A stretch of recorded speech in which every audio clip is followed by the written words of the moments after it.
Une jeune fille pauvre trouve un milliardaire enfermé dans une cage géante. Mais lorsqu'elle voit son visage, elle s'écrie « Tu ressembles à l'homme sur la photo que ma mère garde dans son sac ». Et ce qui se passe ensuite surprend tout le monde. Le ciel était teinté d'orange quand June aperçut le papillon. Ce n'était pas un papillon ordinaire. Ses ailes luisaient d'un bleu irréel sous le soleil de fin d'après-midi. June était en train de dessiner dans le jardin, mais son crayon lui échappa des doigts dès que l'insecte vint flotter devant elle. « Bonjour », murmura-t-elle, tendant la main avec précaution. Le papillon s'éloigna en virevoltant, comme s'il l'invitait à un jeu. June jeta un coup d'œil à la maison. Sa mère était occupée à préparer le dîner. Elle avait parlé de quelque chose à propos d'oignons qui la faisait pleurer. Elle ne comprendrait pas ce que signifiait suivre un papillon si spécial. « Attends », demanda June, courant derrière la petite tache bleue qui passait maintenant par le portail entrouvert. Elle n'était jamais sortie seule, mais le papillon semblait savoir exactement où aller. Il tournait au bon carrefour, s'arrêtait devant les petites clôtures, attendait quand June restait en arrière. La rue tranquille s'ouvrait sur d'autres rues. June connaissait le chemin de l'école, de la supérette du coin, du petit parc de jeux. Celui-ci était nouveau. Les maisons étaient plus espacées, les trottoirs moins entretenus. « Où m'emmènes-tu » demanda-t-elle, l'attrait de la curiosité l'emportant sur la peur. Le papillon s'éleva un peu plus haut, puis redescendit en survolant une vieille clôture en bois. June s'arrêta. Le terrain derrière la clôture était grand et vide, avec des herbes folles et des vestiges de construction jamais terminés. Un terrain vague, comme ceux que sa mère lui interdisait d'explorer. Le papillon se posa tout en haut de la clôture, ouvrant et refermant ses ailes comme pour dire « Allez, viens ». June jeta un dernier coup d'œil en arrière. Elle ne savait pas exactement depuis combien de temps elle marchait. Le soleil brillait encore, mais plus bas dans le ciel. Bientôt, sa mère l'appellerait pour le dîner et se rendrait compte qu'elle n'était pas là. Juste un instant, se promit-elle à elle-même et à la mère qui ne la voyait pas. Elle trouva un espace entre deux planches de la clôture. Il était étroit, mais June l'était encore plus. Elle passa facilement de l'autre côté, sentant l'odeur de terre et d'herbe haute. Ses baskets s'enfoncèrent légèrement dans la terre humide. Le papillon s'avança, volant entre des morceaux de béton et des briques cassées. À un moment, quelqu'un avait commencé à bâtir quelque chose ici. Maintenant, seule la nature reprenait ses droits, occupant l'espace qui lui appartenait. June continua, ignorant les petites égratignures que les buissons laissaient sur ses bras. Le papillon semblait maintenant briller plus intensément, comme s'il avait sa propre lumière. Et puis elle le vit. Caché entre des buissons épais et un tas de matériaux de construction abandonnés, se dressait un objet qui n'appartenait clairement pas à cet endroit. Une cage. Une cage assez grande pour qu'un homme puisse y tenir. Et à l'intérieur, il y avait un homme. June s'arrêta, soudain consciente des battements rapides de son cœur. Ce n'était pas normal. Les gens ne vivent pas dans des cages. Les gens vivent dans des maisons, des bureaux, des magasins. Pas dans une cage rouillée, dissimulée dans un terrain vague. Elle aurait dû s'enfuir, rentrer chez elle, prévenir un adulte. Mais l'homme bougea, juste un peu. Un mouvement lent, comme si chaque centimètre était pénible. Il était assis sur le sol sale, le dos appuyé contre les barreaux. Ce qui impressionna le plus June, c'est que, même dans cet endroit horrible, il portait un costume sombre et une cravate, désormais tachée et déchirée. Comme s'il avait été enlevé en pleine réunion importante pour être enfermé ici. Le papillon bleu voltigea tout autour de la cage, comme pour montrer à June ce qu'elle était venue trouver. Puis il se posa délicatement sur une fleur sauvage qui poussait entre les pierres. L'homme ouvrit les yeux, un regard fatigué, qui mit quelques secondes à se fixer sur la petite silhouette plantée à quelques mètres de lui. June ne s'enfuit pas. Quelque chose dans ses yeux lui semblait familier, et triste, et perdu. « Bonjour », dit-elle, de la même voix douce qu'elle avait utilisée pour s'adresser au papillon. « Vous êtes blessé. » Ce n'était pas une question. C'était évident qu'il l'était. L'homme tenta de se redresser, ajustant sa cravate souillée dans un geste automatique. Ses lèvres étaient gercées, sa peau beaucoup trop pâle sous une barbe naissante. « Qui es-tu » Sa voix était rauque, comme s'il n'avait pas parlé depuis longtemps. « Je m'appelle June », répondit-elle, avançant d'un petit pas. « Pourquoi êtes-vous dans une cage? C'est un jeu » L'homme secoua la tête lentement. Non, ce n'est pas un jeu. Il déglutit difficilement. Ah, tu ne devrais pas être ici toute seule, c'est dangereux. June inclina la tête, confuse. Mais vous êtes là. Pas par choix, rétorqua-t-il, essayant de sourire, mais ce ne fut qu'un léger rictus, dévoilant une dent cassée. La cravate, autrefois impeccablement ajustée, pendait lâchement et tachée autour de son cou. June s'approcha encore un peu. Il y avait quelque chose sur son visage, quelque chose qui faisait travailler la mémoire de son jeune esprit. « Vous ressemblez à l'homme sur la photo que ma mère garde dans son sac », déclara-t-elle soudain, les yeux grands ouverts à cette découverte. L'homme se figea. Ses yeux, jusqu'alors mi-clos par la douleur, s'écarquillèrent aussitôt. « Quoi ? Qui est ta mère ?»« Maman, c'est maman », répondit June, avec la logique simple des enfants. « Elle s'appelle Nora. Elle a une photo de vous dans son porte-monnaie.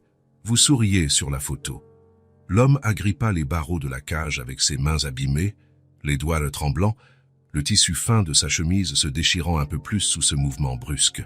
« Nora », répéta-t-il comme une prière. « Nora White ?» June hocha la tête, surprise. « Vous connaissez ma maman ?» Traduisons un français, paragrapho 41 à 80. Il prit une profonde inspiration, comme s'il essayait d'assimiler l'information. Son regard balaya le visage de June, ses joues, son nez, ses yeux. Il y avait dans ce regard quelque chose qui mit June mal à l'aise, comme s'il cherchait quelqu'un en elle. « June, » dit-il finalement, la voix un peu plus ferme. « S'il te plaît, demande de l'aide. Dis à ta mère que tu m'as trouvé. Dis-lui que je suis en vie. »« Vous êtes malade ?» demanda June, remarquant à quel point il semblait faible dans ce costume autrefois élégant. « Oui » répondit-il simplement, « et j'ai besoin de sortir d'ici. Pourrais-tu le faire pour moi? Pourrais-tu dire à ta mère que tu as trouvé un homme qui ressemble à celui de la photo ?» June hocha la tête avec détermination. Aider les gens malades, c'était la bonne chose à faire. Sa mère le lui avait toujours dit. « Je vais chercher maman, » promit-elle, en commençant déjà à repartir. « Attends, » lança l'homme. « Comment m'as-tu trouvé ?» June désigna le papillon bleu qui se reposait toujours sur la fleur sauvage. « C'est lui qui m'a montré le chemin. » Et avant que l'homme ne puisse dire quoi que ce soit de plus, June courait déjà à travers le terrain, repassant la clôture brisée, s'efforçant de se rappeler la route qui l'avait menée jusque-là. Le soleil descendait de plus en plus vite. Les ombres s'allongeaient. June accéléra, un nouveau genre de peur grandissant dans sa poitrine. Pas la peur de l'homme dans la cage, mais celle de ne pas réussir à l'aider à temps. Nora regarda l'horloge pour la 3e fois en 5 minutes. Son cœur se serrait dans sa poitrine comme si une main glacée le comprimait. June était en retard. 15 minutes depuis qu'elle avait appelé dans le jardin. 15 minutes de silence. « June !» cria-t-elle de nouveau depuis la porte arrière, la voix montant d'une octave sous l'effet de la panique grandissante. Le jardin était vide, le dessin abandonné sur le sol, le portail entr'ouvert. « Non, non, non !» murmura Nora, courant vers le portail. La rue tranquille du quartier résidentiel s'étendait dans les deux sens, sans aucun signe de sa fille. Elle était sur le point de partir à gauche, en direction de la maison de Sandra, la voisine avec qui June jouait parfois, quand elle entendit la voix « Maman, maman !» June arrivait en courant par le trottoir de droite, les joues rouges, les cheveux collés à son front en sueur, les yeux écarquillés d'excitation. Nora courut à sa rencontre, se baissant pour la saisir par les épaules. « Où étais-tu ? Ne refais plus jamais ça. » J'étais... Les mots moururent quand elle vit les égratignures sur les bras de sa fille et les taches de terre sur ses vêtements. « Qu'est-ce qui s'est passé? Tu es blessée ?» June secoua la tête, tentant encore de reprendre son souffle. « Non, je ne suis pas blessée. »« Mais lui, oui, maman, il y a un homme dans une cage. Il a besoin d'aide. » Nora cligna des yeux, tentant de comprendre. « Un homme dans une... De quoi parles-tu, June ? » Un papillon bleu m'a montré le chemin. Il y a un grand terrain, avec des herbes hautes, et il est là, dans une cage. Il est blessé, maman, et très maigre. Et il porte un costume tout sale. Nora se releva lentement, tenant la main de sa fille fermement. « June, c'est très sérieux. Tu as vraiment vu un homme enfermé? Ce n'était pas un jeu ou ton imagination? C'est vrai, maman. Il m'a parlé. Il m'a dit d'aller chercher de l'aide. » Nora sentit un frisson remonter sa colonne vertébrale. Et si c'était vrai, mais comment était-ce possible? Les enfants ont parfois beaucoup d'imagination. Peut-être que June avait vu un sans-abri ou quelqu'un qui se reposait près d'une structure qui ressemblait à une cage. Et il te connaît, maman, poursuivit June, tirant sa main avec insistance. Il a demandé si tu t'appelais Nora White. Cela fit s'arrêter Nora net. Son nom de famille? Comment un inconnu saurait-il son nom, à moins de la connaître réellement? Comment savait-il mon nom, June? Tu le lui as dit? Non, j'ai juste dit Nora. Il a demandé si c'était Nora White, et j'ai répondu oui. June sautillait presque d'impatience. Allons-y, maman. Et il commence à faire sombre. Il a dit autre chose, demanda Nora, tentant de garder une voix calme alors que son esprit tournait à toute vitesse, n'entrevoyant aucune explication rassurante. June hocha vigoureusement la tête. J'ai dit qu'il ressemblait à l'homme sur la photo que tu gardes dans ton sac et il est devenu tout bizarre. Il m'a demandé de dire qu'il était en vie. Nora sentit tout son sang quitter son visage. La photo dans son sac, la seule qu'elle conservait encore. Cette photo qu'elle ne montrait à personne, mais que June avait déjà aperçue une fois en cherchant un mouchoir. « June, dit-elle presque dans un souffle, comment était-il cet homme que tu as vu ?» June réfléchit une seconde. Grand, avec une barbe, mais pas comme celle de l'oncle Mark, et les cheveux tout en désordre. Il portait un costume et une cravate, mais tout était sale. Ah, et il avait une blessure au visage, et il était très maigre, vraiment maigre. Nora déglutit. Ça pouvait être n'importe qui. Il fallait que ce soit n'importe qui.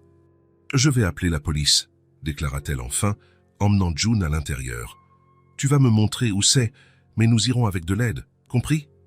June acquiesça, soulagée que sa mère la croie. « Il va s'en sortir, maman. »« On l'espère », répondit Nora, déjà en train de composer le numéro d'urgence, le cœur battant si fort qu'il menaçait de sortir de sa poitrine. L'agent Thompson regarda Nora, puis June, clairement sceptique. Donc votre fille va suivre un papillon jusqu'à un terrain vague et a trouvé un homme enfermé dans une cage. Présenté ainsi, ça sonnait comme une histoire inventée. Nora sentit ses joues s'empourprer. 15 Toubassoua, traduisant en français. Paragraphos 81 à 120. Je sais comment ça paraît, admit-elle, mais ma fille n'a pas l'habitude d'inventer des choses de ce genre et elle a décrit des détails que l'avaient terrifiée. Des détails à propos de Joel. Des détails que June ne pouvait pas connaître autrement. « Ah, je peux vous montrer où c'est », insista June, tirant la manche de l'uniforme du policier. « C'est loin, mais je me souviens du chemin. » Thompson soupira, jetant un coup d'œil à sa collègue, l'agent Chen. Celle-ci haussa les épaules. « Ça ne coûte rien d'aller vérifier. Mieux vaut ça que d'ignorer et découvrir ensuite que quelqu'un avait vraiment besoin d'aide. »« D'accord, » acquiesça Thompson. « Nous allons jeter un œil. Mais vous restez dans la voiture pendant que nous vérifions, compris ?» Nora hocha la tête, tenant fermement la main de June pendant qu'elle montait dans la voiture de patrouille. La nuit tombait déjà. Combien de temps cet homme, qui qu'il soit, avait-il attendu qu'on vienne l'aider? Le trajet fut court, suivant les indications hésitantes de June. Pour une petite fille, la distance avait semblé plus grande, mais en réalité, le terrain vague n'était qu'à 10 minutes de la maison. Là, s'écria June quand ils passèrent devant une vieille clôture en bois. Derrière cette clôture, Thompson arrêta la voiture et échangea un regard avec sa partenaire. Vous restez ici. Verrouillez les portes. Nora observait, le cœur serré, tandis que les deux agents prenaient leurs lampes torches et s'approchèrent de la clôture. Thompson trouva une ouverture pour se faufiler, et tous deux disparurent dans l'obscurité du terrain. « C'est vrai, maman, » murmura June, d'une voix plus faible maintenant que la nuit était tombée. « Il est là. » Nora caressa les cheveux de sa fille, lui murmurant des mots rassurants auxquels elle ne croyait pas pleinement. C'était impossible, ce ne pouvait pas être lui. Joel avait disparu de sa vie depuis longtemps, de son plein gré. Même s'il était en ville, pourquoi serait-il enfermé? Qui aurait fait ça? Les minutes s'étirèrent, interminables. Nora avait presque l'impression d'entendre le tic-tac d'une horloge, chaque seconde rallongée à l'infini. Finalement, la voix de Chen retentit à travers la radio du véhicule. « Urgente. Nous avons besoin d'une ambulance sur place. » Un homme, environ 35 ans, déshydraté avec plusieurs blessures. Il est conscient et porte un costume. Je répète, ambulance immédiatement. Nora ferma les yeux. Alors c'était vrai. Il y avait bien un homme enfermé ici. Mais ça ne pouvait pas être.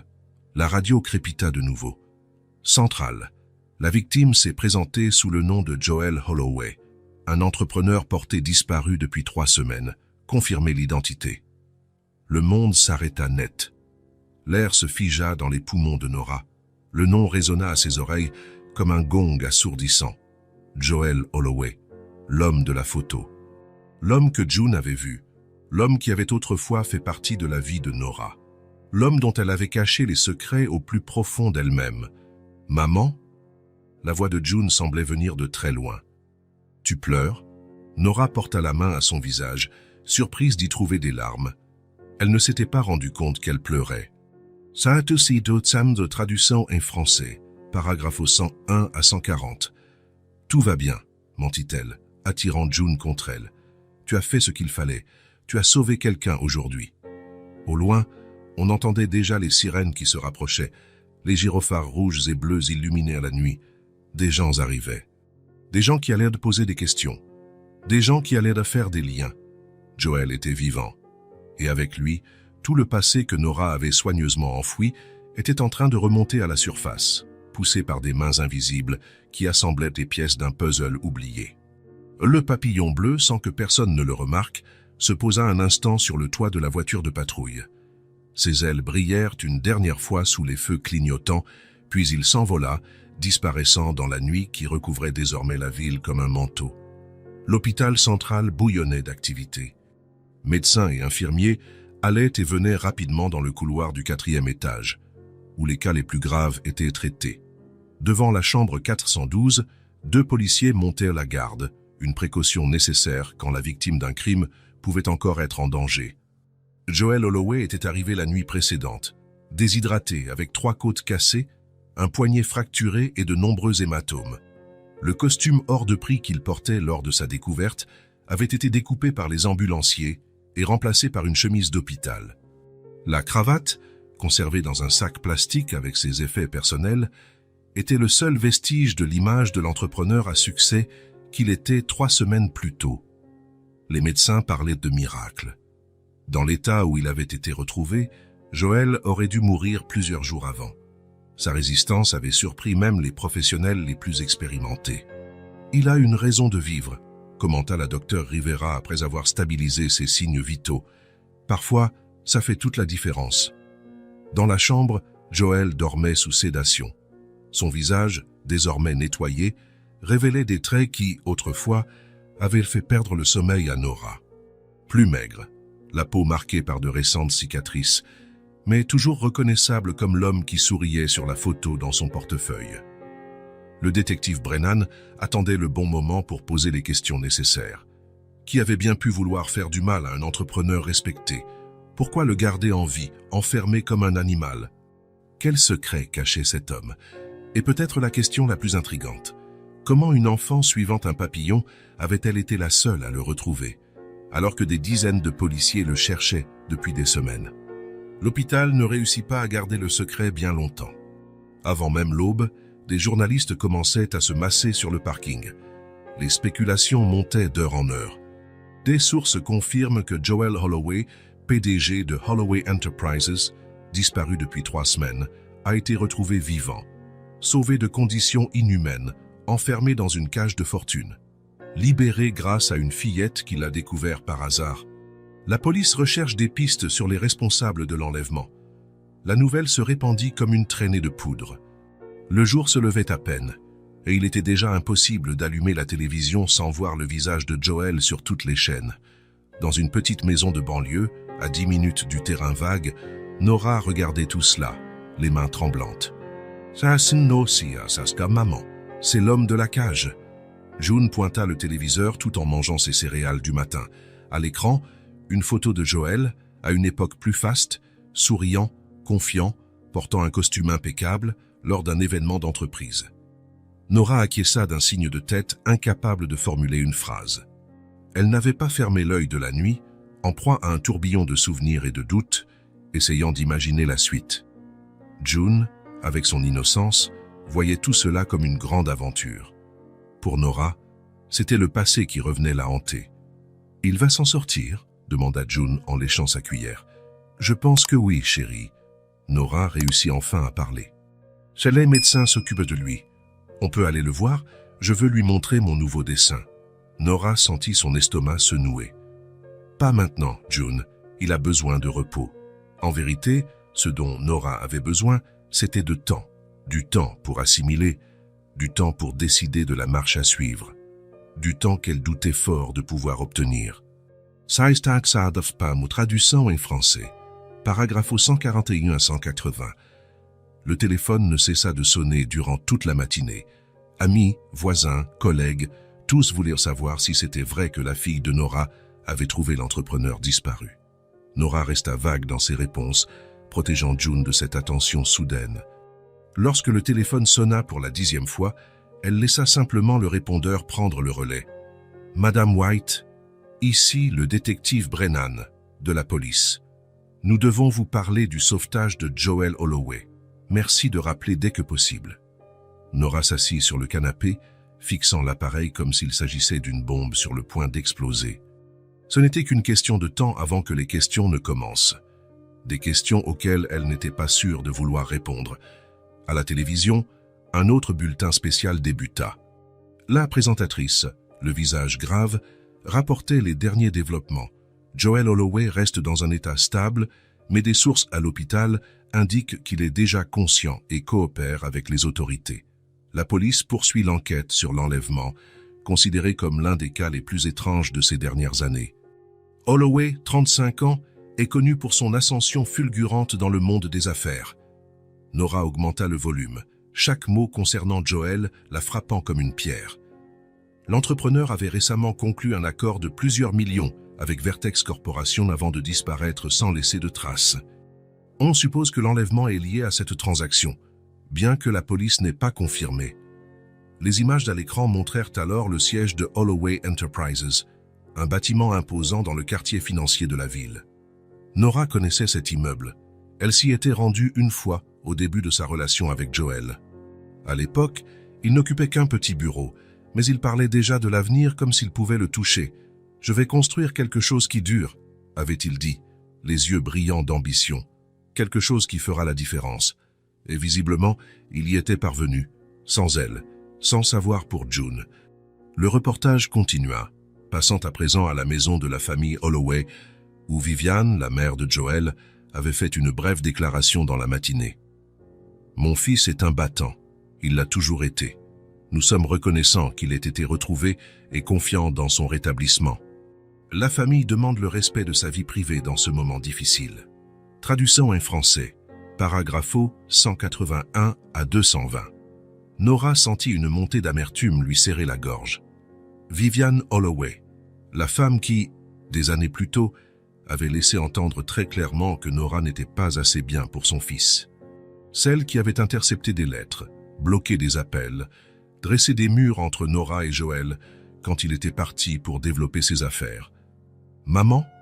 June apparut sur le seuil de la pièce, tenant un dessin coloré. Nora éteignit rapidement la télévision. « Oui, chérie, j'ai dessiné le papillon bleu. Tu crois qu'il va aimer ?» Nora regarda sa fille, ses grands yeux expressifs, son sourire facile, son nez légèrement retroussé, des traits qui n'étaient pas les siens, des traits qui venaient de Joel Holloway. « Je suis sûre que oui, » répondit-elle, la gorge nouée. Dans l'après-midi, Nora rappela enfin le détective Brennan. La conversation fut brève, professionnelle. Oui, June avait trouvé Joel par hasard. Non, Nora ne connaissait personne qui aurait voulu lui faire du mal. Non, elle ne savait rien de ses affaires, de petits mensonges nécessaires. Pour le moment, Brennan sembla satisfait des réponses, mais avant de raccrocher, il ajouta d'un ton détaché « C'est étrange, vous savez, quand on a demandé à M.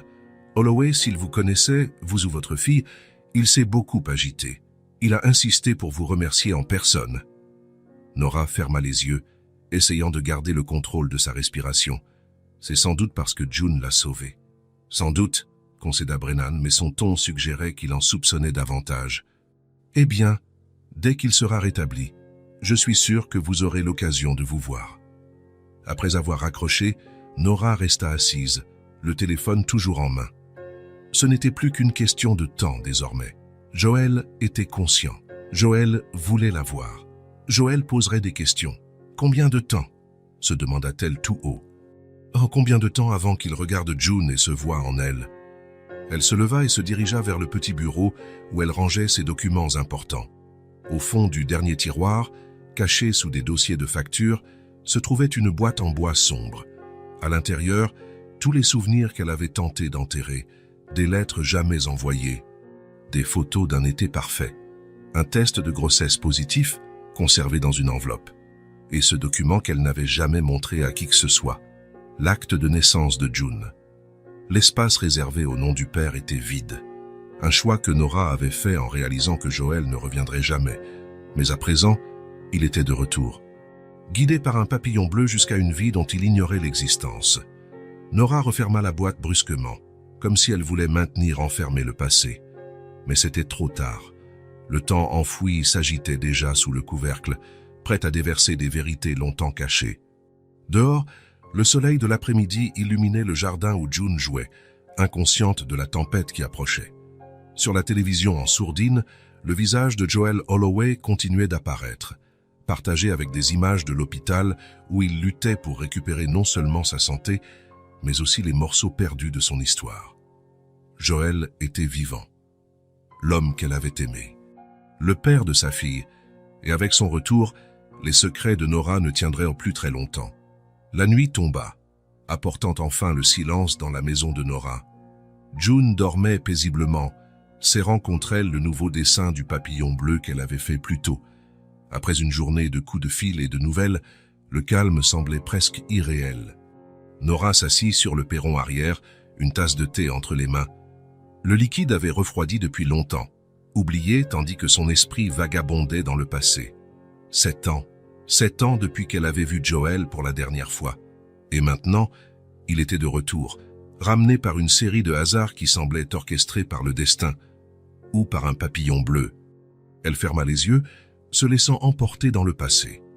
À l'époque où tout semblait possible, à l'époque où l'amour paraissait suffire, Nora venait d'avoir 22 ans quand elle rencontra Joël Holloway. Elle travaillait comme serveuse dans un café près de l'université, économisant pour terminer ses études.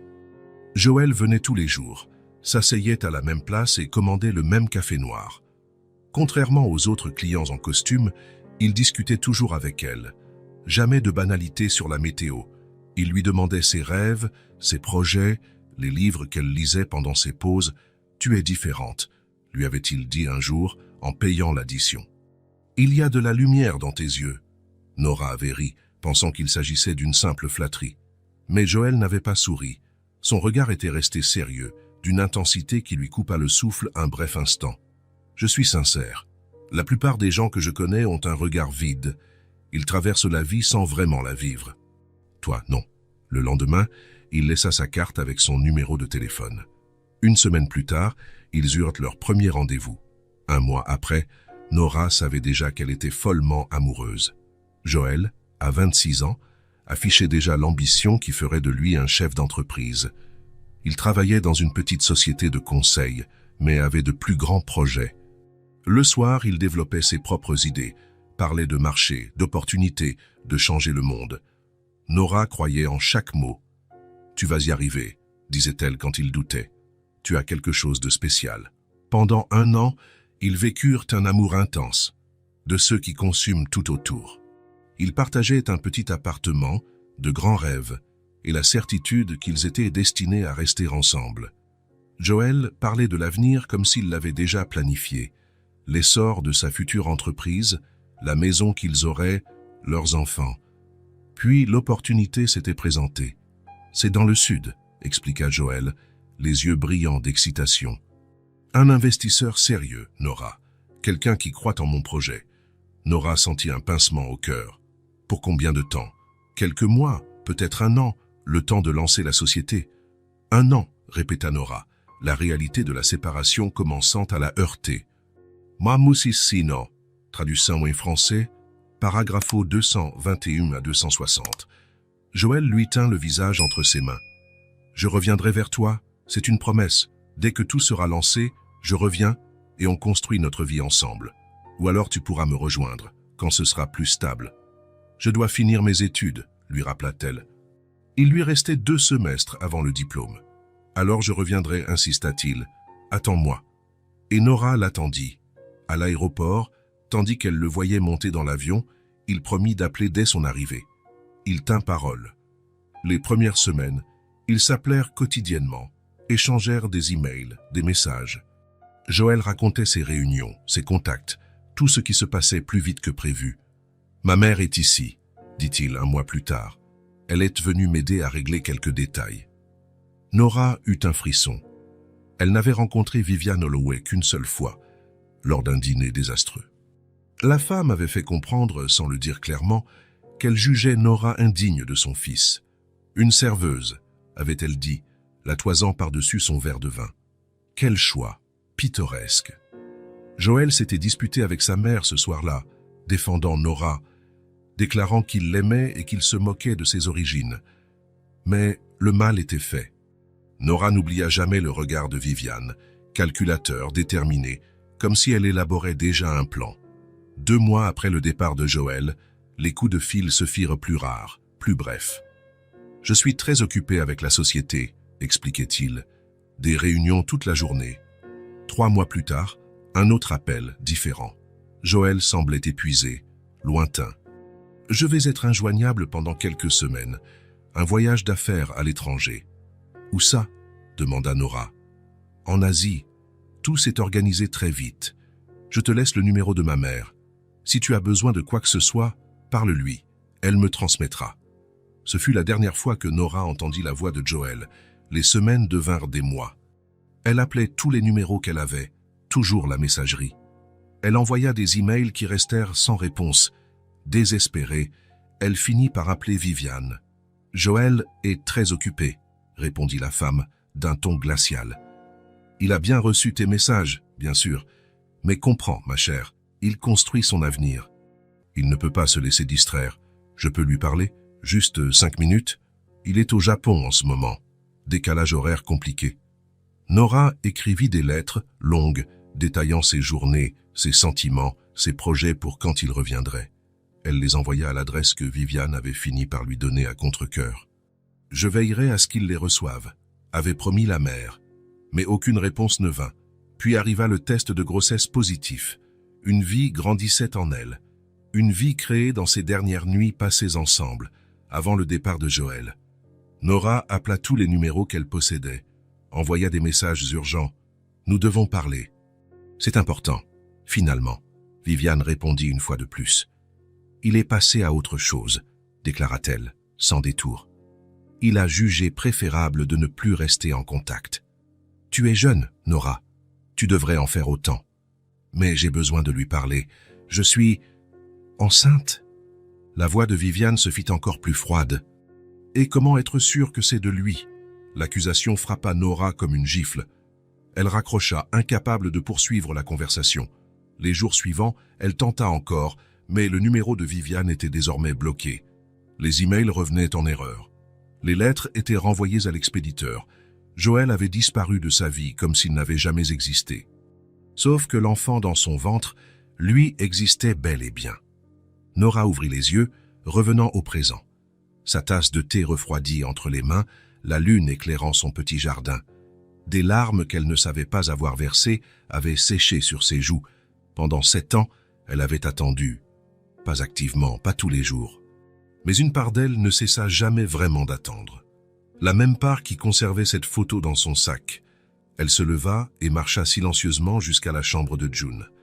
Dans l'obscurité, elle distinguait la silhouette de sa fille endormie, le plus beau cadeau que Joël, sans le savoir, lui avait laissé. La raison pour laquelle elle avait trouvé la force d'avancer. Elle avait élevé June seule, avec l'aide d'amis, travaillant plus que de raison, étudiant la nuit pour finir sa licence. Elle n'avait jamais mentionné Joël sur l'acte de naissance. S'il ne voulait pas de cette vie, elle ne l'y forcerait pas, et maintenant, il était de retour. Et la vérité, celle que Nora avait gardée enfouie, c'est qu'elle n'avait jamais cru totalement que Joël l'eût abandonnée de son plein gré. Il y avait toujours eu quelque chose de bizarre dans la façon dont tout s'était terminé. Dans la coupure abrupte de communication, dans les propos glacials de Vivian. Peut-être, songea Nora en caressant la joue endormie de sa fille, était-il temps de découvrir ce qui s'était vraiment passé. Les cicatrices invisibles qu'elle portait depuis 7 ans se réveillaient, rappelant à son souvenir des blessures qui n'avaient jamais totalement guéri. Des blessures qu'il lui faudrait désormais affronter. Le matin suivant se leva sous un ciel gris, comme si le temps lui aussi hésitait, incertain entre la pluie et le soleil. Nora contemplait sa penderie ouverte, indécise sur la tenue à porter pour se rendre à l'hôpital. Une partie d'elle, la partie fière, blessée, voulait afficher une bonne image. Montrer qu'en 7 ans, elle s'était débrouillée, qu'elle était forte, qu'elle n'avait pas été brisée. « Maman, on va être en retard !» La voix de June résonna dans le couloir. Nora attrapa une robe simple mais élégante. Elle ne cherchait pas à impressionner qui que ce soit, se répéta-t-elle. Elle voulait juste se sentir sûre d'elle. June l'attendait déjà dans le salon, tenant dans ses petites mains le dessin du papillon bleu, soigneusement plié. Elle s'était levée plus tôt que d'habitude, pressée de rendre visite à l'hôpital. Traduisons un français, paragrapho 261 à 300. « Tu crois qu'il va l'aimer ?» demanda-t-elle, montrant le dessin pour la 3e fois de la matinée. « J'en suis certaine », répondit Nora, en vérifiant son sac pour être sûre de ne rien oublier. Ce qu'elle ne confia pas à sa fille, c'était le tourbillon d'émotions qui l'habitait. Peur, colère, confusion et une petite flamme d'espoir, traître, qui refusait de s'éteindre. Une flamme qui avait survécu à 7 ans de silence. Le trajet jusqu'à l'hôpital fut court, mais sembla interminable. June babillait, ignorant le silence de sa mère. Elle parlait de l'homme dans la cage, du papillon bleu qui avait montré le chemin, de son bonheur de le savoir en meilleure santé. Il avait l'air si triste dans cette cage, commenta June, regardant par la vitre de la voiture. Tu crois qu'il a des enfants? La question heurta Nora comme un coup. Je ne sais pas, chérie. Pourquoi tu demandes ça? June haussa les épaules. Je me dis juste que ça doit être triste, d'être enfermé loin de sa famille. Nora serra un peu plus fort le volant, concentrée sur la route. Oui, ça doit être très triste. Une fois garée, Nora inspira longuement, essayant de remettre de l'ordre dans ses pensées. « Tu te souviens de ce qu'on a dit ?» demanda-t-elle, ajustant la veste de June. « On va simplement prendre de ses nouvelles, lui donner ton dessin et repartir. M. Holloway a besoin de repos. » June acquiesça, même si ses yeux brillaient de l'espoir d'une visite plus longue. « Je peux lui parler de l'école ?»« On verra, » répondit Nora, sans promettre. L'hôpital n'était pas aussi bondé que Nora l'aurait imaginé, mais il y avait tout de même des journalistes tenaces près de l'entrée principale. Elle serra la main de June et entra par une porte latérale pour éviter les caméras. Les premiers titres sur le sauvetage de Joel faisaient encore les gros titres, même si l'effervescence commençait à se calmer. À l'accueil, une jeune infirmière sourit en reconnaissant June, dont la photo avait circulé dans la presse locale. « C'est toi, la petite héroïne qui a trouvé M. Holloway, non ?» demanda-t-elle en s'appuyant sur le comptoir. « Quelle courageuse tu es !» June sourit timidement, tandis que Nora expliquait qu'elle venait lui rendre visite. « Chambre 412, 4e étage », indiqua l'infirmière, « mais je crois qu'il y a déjà quelqu'un avec lui. » L'ascenseur monta lentement, chaque étage semblant marquer un battement accéléré du cœur de Nora. Que dirait-elle à Joel? Comment expliquerait-elle ces 7 ans de silence? Et s'il lui demandait pourquoi elle avait cessé de le chercher? « Tu es nerveuse, maman ?» demanda June, serrant sa main. « Un peu, » admit Nora. « Ça fait longtemps que je n'ai pas vu M. Holloway. »« C'était ton ami ?»« Ami. » Le mot semblait trop faible pour décrire ce que Joel avait été. On était proches, il y a très longtemps. L'ascenseur s'arrêta au 4e étage. Nora lissa sa robe, inspira profondément et sortit, June trottinant à ses côtés. Le couloir blanc semblait interminable. Chambre 408, 410, puis enfin 412. Elles étaient sur le point d'atteindre la porte quand celle-ci s'ouvrit. Une femme élégante en sortit, réajustant son manteau coûteux avec un geste fluide. Nora se figea, reconnaissant immédiatement ce visage présent dans ses pires cauchemars. Vivian Holloway. 7 ans n'avait-elle pas tant changé la mère de Joel? Peut-être quelques mèches grisonnantes savamment dissimulées, des rides plus marquées autour des yeux, mais la posture restait impeccable, le regard acéré, l'air de supériorité intact. Vivian s'immobilisa en voyant Nora, ses yeux s'agrandissant une fraction de seconde. Puis son regard glissa sur June, qui tenait fermement le dessin du papillon bleu. Quelque chose de froid et calculateur traversa le visage de la femme plus âgée. « Madame White », dit-elle finalement, d'une voix contrôlée. « Quelle surprise !» Nora eut l'impression de retrouver ses 17 ans, quand Viviane la jaugeait de ce même regard. Mais maintenant, il y avait plus en jeu. Sa fille se tenait là, observant cet inconnu qui bloquait l'entrée. « Nous sommes venus voir Joël », répondit Nora d'une voix ferme. June voulait savoir comment il va. Viviane examina la petite fille un long moment, son regard détaillant le visage de June avec une intensité dérangeante. Quand elle reprit la parole, sa voix se fit faussement aimable. « Tu dois être la petite héroïne qui a retrouvé mon fils. Comme tu as été courageuse. » June, d'ordinaire si bavarde, se contenta d'acquiescer, reculant légèrement pour se rapprocher de Nora par instinct. « Je suis venue lui donner mon dessin, » dit-elle finalement, en tenant le papier plié. « C'est le papillon bleu qui m'a montré le chemin. » Un instant, une émotion fugace sembla traverser le visage de Viviane, rapidement réprimée. Elle posa à nouveau ses yeux sur Nora, et tout signe de douceur disparut. Joël se repose. Les médecins viennent de lui administrer des calmants. June veut juste lui remettre un dessin, insista Nora. Nous ne ferons pas long. L'expression de Viviane se durcit, et elle fit un pas, bloquant l'entrée de la chambre. Sa voix se mua en un murmure glacial que seule Nora pouvait entendre. Il commence enfin à reprendre une vie normale. Nous sommes en train de reconstruire ce qui a été détruit. Son regard se tourna rapidement vers June. Je ne te laisserai pas tout gâcher à nouveau. Pas cette fois. Nora sentit la colère monter en elle, son visage s'empourprer. Il nous a demandé de venir. Le détective nous a reçus hier. Une erreur, répliqua Viviane aussitôt. Joël n'a pas les idées claires après tout ce qu'il a enduré. Je le protège, comme je l'ai toujours fait. Traduisons en français, paragraphe 301 à 340. Comme toujours, pensa Nora, se souvenant des années passées, de toutes les tentatives pour contacter Joël, toutes interceptées par cette femme. Vous n'avez pas le droit de nous empêcher de le voir, susurra Nora d'une voix à peine audible. Il a été clair sur le fait qu'il voulait nous voir. Le visage de Viviane resta impassible, mais ses yeux brillaient d'une détermination froide. « Tu as disparu de sa vie pendant 7 ans, » articula-t-elle, chaque mot coupant comme de la glace. « Et maintenant, tu réapparais subitement avec un enfant à tes côtés. Quel est ton but exactement ?» Nora soutint le regard de Viviane, refusant de céder. « Je ne veux rien. June lui a littéralement sauvé la vie. Elle veut juste savoir s'il va bien. » « Quelle coïncidence fascinante. Tu ne trouves pas ?» répliqua Viviane, reportant son attention sur June. « Parmi tous les gens de cette ville, c'est justement ta fille qui le trouve. » L'insinuation resta en suspens entre elles. Nora sentit sa gorge se serrer. Viviane avait toujours été une experte pour la faire se sentir petite, insuffisante, suspecte. « C'est à cause du papillon, » intervint June, apparemment inconsciente de la tension. « Il m'a montré le chemin. » Viviane la fixa avec un mélange de dédain et de curiosité, puis se tourna à nouveau vers Nora, affichant un sourire poli. « Joël a besoin de calme et de repos, pas de perturbation venue du passé. »« Maman ?»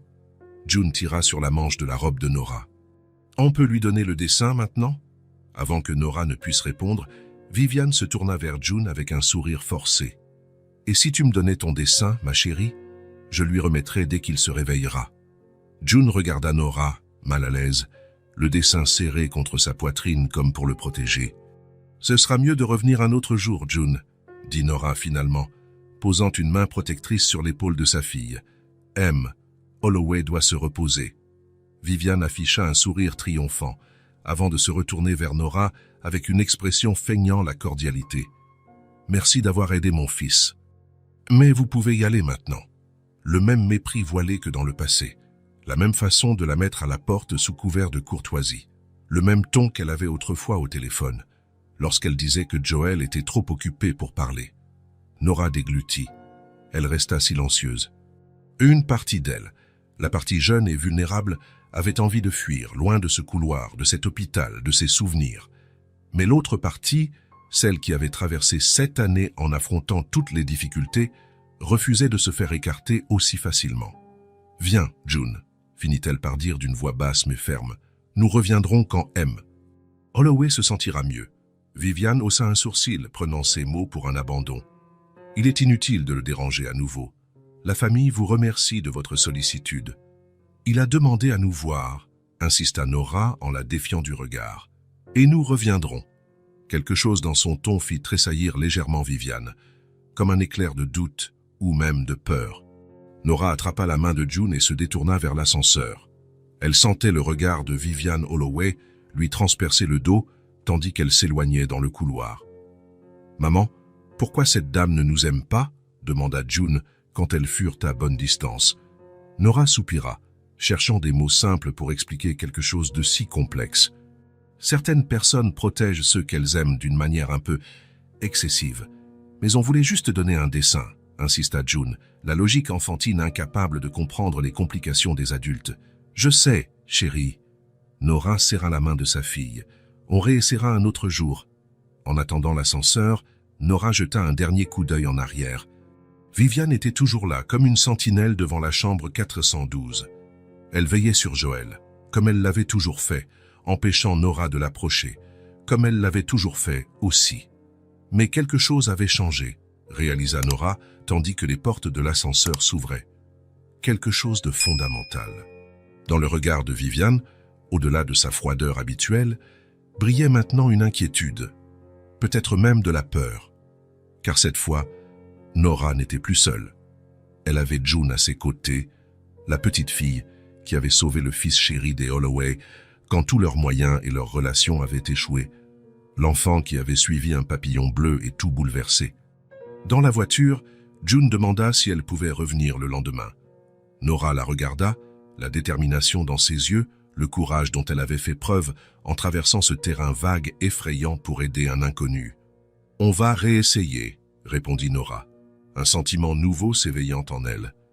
Il y a 7 ans, Nora avait baissé les bras, pas parce qu'elle le voulait, mais parce qu'elle était seule contre un mur de silence. Jeune, effrayée, sans aucun recours pour lutter contre une famille puissante comme celle des Holloway. Mais à présent, c'était différent. Désormais, elle avait June. Et malgré tous les efforts de Viviane, on ne pouvait nier que c'était cette petite fille qui avait sauvé son précieux fils, alors que tout le réseau des Holloway avait échoué.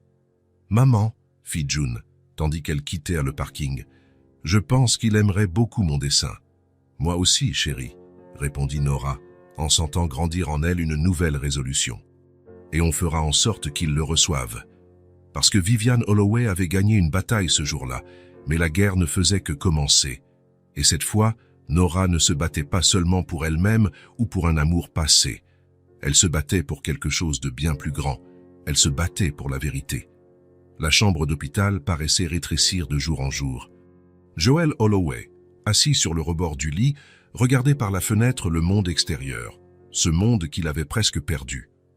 3 semaines dans l'obscurité d'une cage rouillée lui avaient enseigné la valeur des choses simples, la lumière du soleil, la brise sur son visage, la liberté de marcher.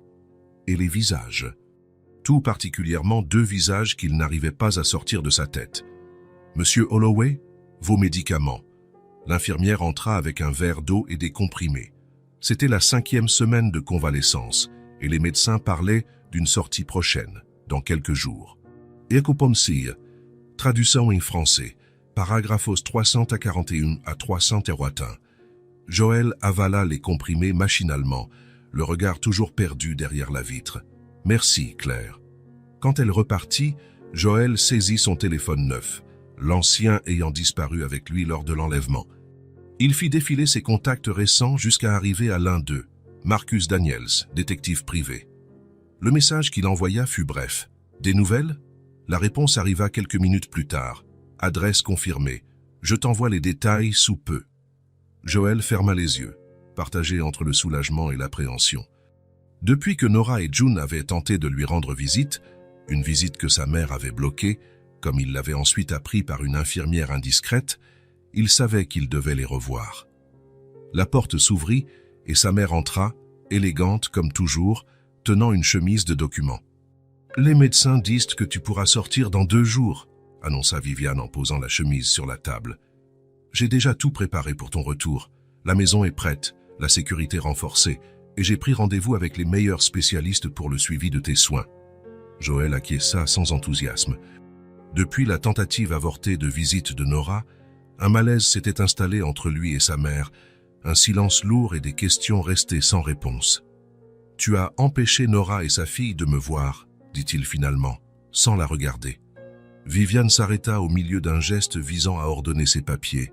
« Tu avais besoin de repos, pas de complications du passé qui ressurgissent tout à coup. »« Comme toujours », répliqua Joël, le regard fixé sur le sol. « Comme tu l'as toujours fait, n'est-ce pas ?»« De quoi parles-tu » Joël se tourna enfin vers elle. « Il y a 7 ans, quand elle essayait de me joindre. Les lettres, les appels. Tu étais toujours en travers de son chemin. » Le visage de Viviane se durcit. « J'ai fait ce qui était mieux pour toi. Cette fille n'était qu'une distraction de tes objectifs. Regarde où tu es arrivé sans elle. »« Regarde où j'en suis », répéta Joël amèrement, désignant les ecchymoses qui marquaient encore son corps. Un entrepreneur à succès qui a failli mourir dans une cage. Tout seul. Joël. « J'ai laissé ma vie entre tes mains trop longtemps », coupa Joël d'une voix calme mais ferme. « Je ne vais plus refaire la même erreur. » Viviane l'observa, percevant le changement en lui. Cette expérience de mort imminente avait éveillé quelque chose de différent chez Joël Holloway. Le fils qui avait toujours suivi ses conseils, qui avait toujours confiance en ses décisions, la défiait désormais du regard. « Qu'as-tu l'intention de faire ?» finit-elle par demander. « Recommencer », répondit-il simplement. « Réparer ce qui a été brisé, récupérer le temps perdu. » Avec elle, après 7 ans, Viviane secoua la tête. « Les gens changent, Joël. Ce n'est plus la même fille que tu as connue. » Un léger sourire effleura les lèvres de Joël. « Tu as raison. Elle n'est plus la même. C'est une femme qui a élevé seule une enfant incroyable, une enfant qui m'a sauvé quand plus personne n'y arrivait. » Viviane saisit son sac, visiblement mal à l'aise avec la tournure de la conversation. « Repose-toi. On en reparlera quand tu auras récupéré toutes tes facultés. » Lorsqu'elle sortit, Joël reporta son attention sur son téléphone. Nouveau message de Marcus Daniels. Une adresse, une photo discrète d'une petite maison jaune avec un petit jardin, et les horaires, le moment où Nora rentrait du travail, celui où June revenait de l'école. Des informations qui, entre de mauvaises mains, seraient intrusives. Mais pour Joël, c'était la carte d'un trésor perdu. 2 jours plus tard, Joël quitta l'hôpital. Il refusa l'offre de sa mère de revenir à la maison familiale. À la place, il prit un taxi jusqu'à l'hôtel où son chauffeur avait déposé une voiture, un modèle discret, bien loin des véhicules de luxe qu'il utilisait d'ordinaire. « Êtes-vous sûr d'être en état de conduire, monsieur Holloway ?» demanda le réceptionniste de l'hôtel, remarquant ses mouvements encore prudents. « Je vais bien », assura Joël, même si son poignet, à peine libéré du plâtre, le lançait en tenant le volant. L'adresse menait à un quartier paisible, à une 20aine de minutes du centre-ville. Des rues bordées d'arbres, des maisons modestes mais soignées. Un endroit où les enfants pouvaient faire du vélo sur le trottoir sans craindre les voitures. Joël gara sa voiture à une certaine distance et observa la maison jaune. Il était environ la mi-journée d'un mercredi. Selon les informations de Marcus, June rentrerait bientôt de l'école, accompagnée d'un groupe d'enfants et d'une surveillante. En attendant, il ouvrit la boîte à gants et sortit un petit paquet enveloppé de papier bleu. Il l'avait fait acheter et livrer à l'hôtel, spécialement pour l'occasion. Une 20aine de minutes plus tard, un groupe d'enfants apparut au bout de la rue. Joël reconnut immédiatement June, les mêmes cheveux foncés, la même démarche pleine d'entrain. Elle portait l'uniforme de son école, bleu et un sac à dos aux couleurs vives. Le groupe s'arrêta à l'angle, et les enfants se séparèrent, chacun regagnant sa maison. June fit un signe à ses amis et parcourut seule les derniers mètres jusqu'à la maison jaune. C'est alors qu'elle le vit. Joël était sorti de la voiture et se tenait sur le trottoir, le paquet bleu dans les mains, ne sachant pas comment aborder la situation sans paraître effrayant. Il ne voulait pas l'intimider ou inquiéter les voisins, mais June ne montra aucun signe de crainte. Ses yeux s'écarquillèrent de surprise et un large sourire éclaira son visage. « L'homme dans la cage !» s'exclama-t-elle. Et, à la surprise de Joël, elle laissa tomber son sac à dos et se mit à courir vers lui. Joël n'eut pas le temps de réagir avant qu'elle ne s'accroche à ses jambes, le serrant dans ses bras avec toute la spontanéité de l'enfance. La douleur dans ses côtes mal remises fut éclipsée par la vague d'émotion que ce geste provoqua en lui. Tu vas mieux, s'écria June, levant ses yeux brillants vers lui. Tu n'es plus dans la cage, Joël rit, sincèrement ému par l'accueil chaleureux. Non, je ne suis plus dans la cage. Les médecins m'ont soigné. Traduisons un français, paragraphe 381 à 420. Tu es venu voir notre maison? Demanda June, lui prenant la main avec naturel, comme s'ils étaient de vieux amis.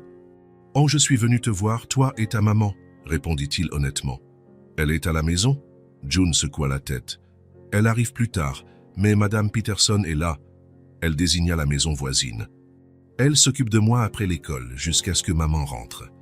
Comme pour confirmer ses dires, une dame aux cheveux gris apparut à la porte de la maison jaune, clairement alarmée de voir la fillette parler à un inconnu. « June, je t'ai dit de ne pas parler aux inconnus !» appela-t-elle en descendant les marches. « Ce n'est pas un inconnu !» protesta June. « C'est l'homme que j'ai sauvé, celui qui était dans la cage !» Le visage de Madame Peterson changea aussitôt en reconnaissant Joël, déjà vu à la télévision. « Oh, Monsieur Holloway, pardonnez-moi, je ne... » « Ne vous inquiétez pas, » la rassura Joël. « Vous avez raison d'être prudente. » La dame paraissait hésiter entre le sens du devoir et l'étrangeté de la situation. « June, rentrons. Ta mère sera là dans 1 heure. »« Mais il est venu nous rendre visite. » Joël intervint doucement. « Je peux revenir plus tard, quand la mère de June sera là. Je ne veux pas créer de problème. »« Reste, » insista June en serrant sa main. « Madame Peterson fait des cookies au chocolat le mercredi. » « Ils sont trop bons. » La voisine rougit légèrement, puis esquissa un sourire. « Bon, compte tenu des circonstances, peut-être voudriez-vous attendre Madame White sur la terrasse? Je peux vous offrir un café si vous voulez. » Joël accepta et se retrouva bientôt assis sur la petite terrasse de la maison jaune, une tasse de café à la main, tandis que June, à ses côtés, lui montrait ses dessins d'école, racontait ses aventures, ou encore la façon dont le papillon bleu avait disparu ce jour-là. Maman dit qu'il est retourné dans la forêt, expliqua June en croquant un cookie. Mais moi, je pense qu'il est venu juste pour te trouver, et puis il est reparti parce qu'il avait fini son travail. Joël sourit, touché par cette logique enfantine. Alors je lui dois une double reconnaissance, à lui et à toi. 1 heure plus tard, une voiture se gara devant la maison. Le cœur de Joël s'emballa quand Nora sortit du véhicule, portant un dossier de travail et des sacs de courses. Elle ne le vit pas tout de suite. Elle ouvrit le coffre pour sortir d'autres sacs. Ce fut June qui courut vers elle, tout excitée. « Maman, maman, devine qui est venu nous voir !» Nora leva les yeux, suivant le doigt pointé de June.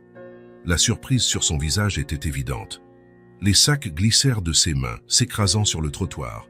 Joël se leva de la chaise en osier, son corps encore endolori protestant contre ce mouvement brusque. Ils restèrent ainsi un instant. Nora, pétrifiée près de la voiture, Joël sur la terrasse, et June entre eux, ne comprenant pas la tension soudaine. « Salut, Nora !» dit-il finalement, la voix basse et incertaine. Madame Peterson, consciente de l'atmosphère électrique, attrapa discrètement son sac à main. « Je vais vous laisser, Nora. Je suis à côté.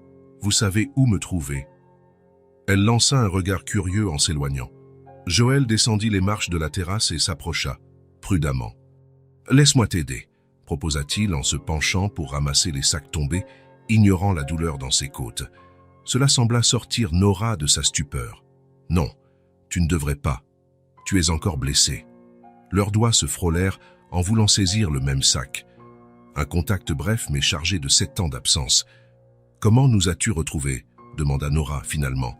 « Un détective privé, » admit Joël. « J'espère que ça ne te dérange pas. Je devais vous voir. Vous remercier correctement. »« June m'a dit que tu étais venu nous voir. C'est super, non ?» s'enthousiasma la petite, avant de ramasser son sac à dos laissé par terre. Nora, partagée entre des émotions contradictoires, prit une profonde inspiration et fit un geste vers la maison. « Tu veux entrer? Je suppose qu'on a beaucoup à se dire ?» Joël hocha la tête, soulagé. Il saisit quelques sacs et suivit Nora et June dans la maison jaune. L'intérieur était tel qu'il l'avait imaginé, chaleureux, ordonné, avec des touches de personnalité partout, des photos de June sur les murs, des livres pour enfants rangés sur une petite étagère, un canapé décoré de coussins colorés, un vrai foyer, pas juste un lieu où dormir. Nora demanda à June d'aller se laver les mains et de se changer pendant qu'elle rangeait les courses. Joël proposa son aide et ils travaillèrent côte à côte dans la petite cuisine. Un silence lourd entre eux. « Tu as l'air en forme, dit-il finalement. Nora esquissa un pâle sourire. « Toi, on peut dire que tu as l'air vivant. C'est déjà un grand progrès depuis la dernière fois que je t'ai vu. Ta mère m'a dit que vous aviez essayé de venir me voir. Et elle nous en a empêchés.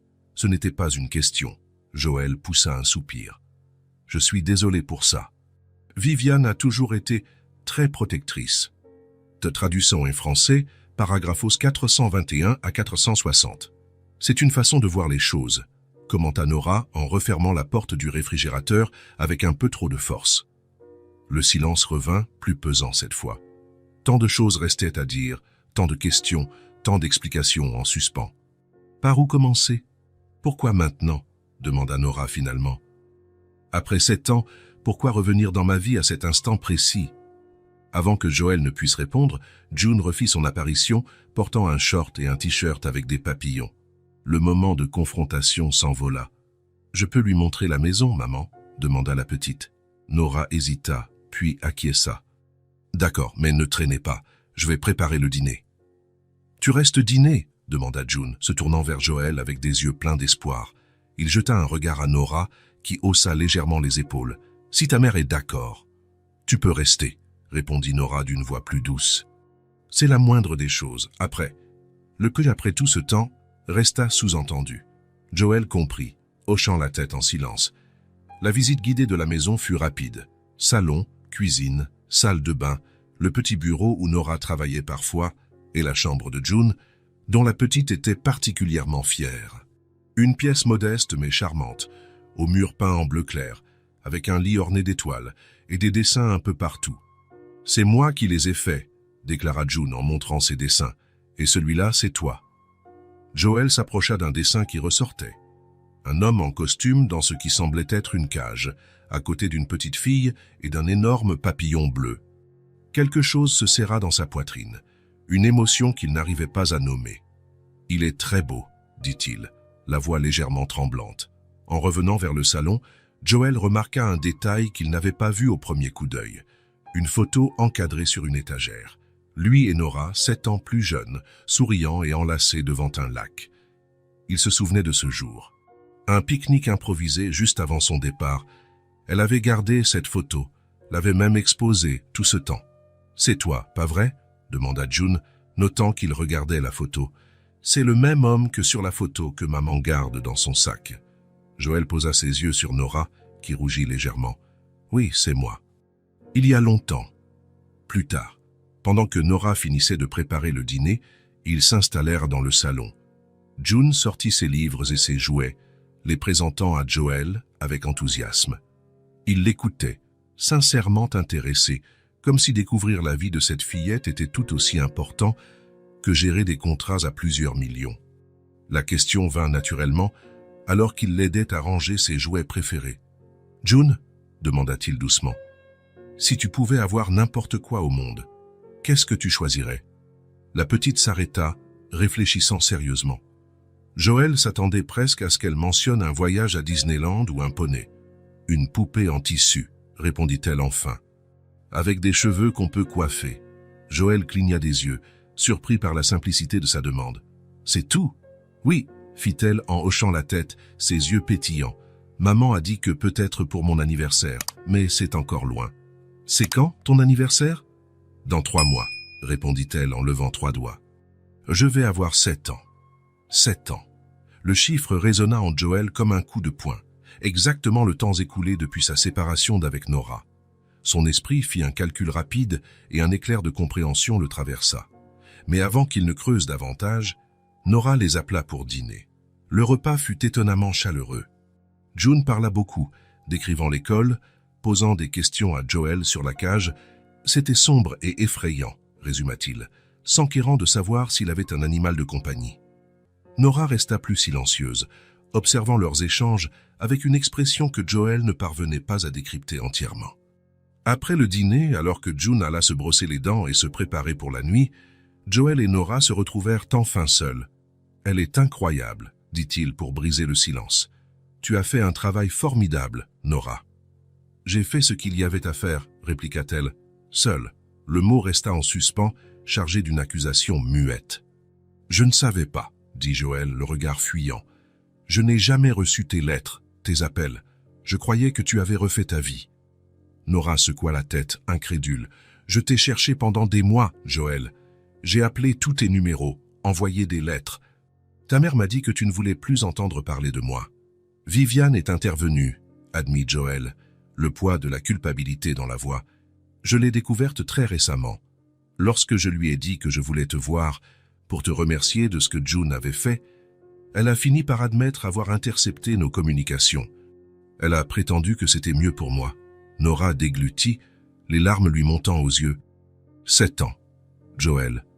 7 ans qui ne reviendront pas. » Avant qu'il ne puisse poursuivre, June revint, déjà en pyjama, réclamant une histoire avant de dormir. Nora, à contre-cœur, l'autorisa, et Joël suivit la fillette dans sa chambre. Traduction en français, paragraphe 461 à 1500. Quand l'histoire fut terminée et que June commençait à somnoler, Joël se souvint du paquet bleu dans sa voiture. Il y avait laissé pendant toute la visite. « June, chuchota-t-il, demain je t'apporterai quelque chose de spécial. »« Quoi ?» murmura-t-elle, à moitié endormie. « Une surprise, mais je pense que ça te plaira. »« Une poupée ?» fit June d'une voix pleine d'espoir, malgré sa fatigue. Joël sourit, touché. « Peut-être. Maintenant, dors bien. » En quittant la chambre, il trouva Nora qui l'attendait dans le couloir. « Je vais y aller, » dit-il. « J'ai déjà suffisamment abusé de votre hospitalité. » Nora acquiesça et l'accompagna jusqu'à la porte. Sur le perron, ils s'arrêtèrent, se faisant face. 7 ans d'absence entre eux. « Je peux revenir demain ?» demanda Joël. « Il y a encore tant de choses à expliquer, à comprendre. » Nora hésita, puis hocha la tête. « Oui, mais il va falloir y aller doucement, Joël. Beaucoup de choses ont changé. »« Je le sais. » Il désigna la maison. « Merci pour ce soir, pour m'avoir laissé entrer, pour m'avoir permis de la rencontrer. » Nora comprit qu'il ne parlait pas seulement de la maison. Pendant que Joël conduisait vers son hôtel, il ne pouvait s'empêcher de penser à June et à sa demande si simple.